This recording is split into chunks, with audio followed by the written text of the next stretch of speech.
Dans l'actualité également, les tensions qui s'aggravent entre l'Inde et le Pakistan, c'est pour nous le fait du jour.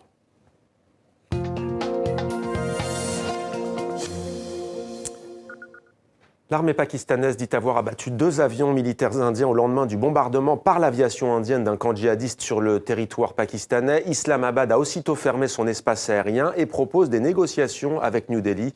Le récit de Naïma Bencheman.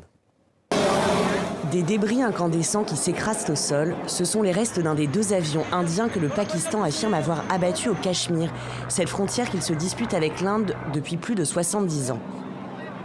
À l'origine de cette flambée de violence, un raid mené par l'Inde mardi soir contre un camp d'entraînement du groupe islamiste Jaïch-e-Mohammed au Pakistan. Ce groupe islamiste avait revendiqué l'attentat suicide du 14 février dernier au Cachemire qui avait tué 40 paramilitaires indiens.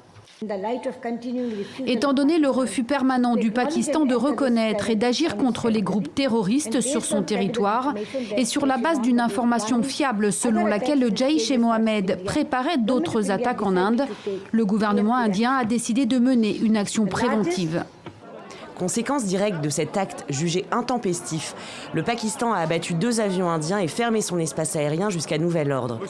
Même si les 2 puissances répètent vouloir éviter l'escalade, la situation s'embrase. Et New Delhi affirme également avoir abattu un avion du camp ennemi.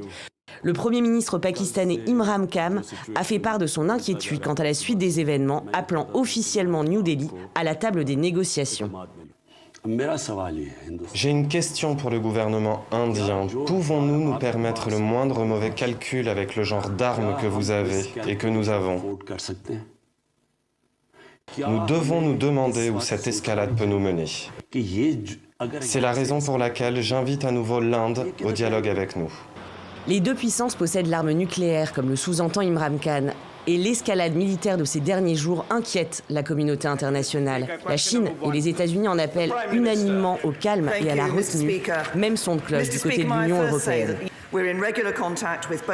Nous sommes en contact avec l'Inde et le Pakistan, les invitant à reprendre le dialogue et à trouver des solutions diplomatiques. Nous travaillons en étroite collaboration avec la communauté internationale et l'ONU afin d'apaiser les tensions.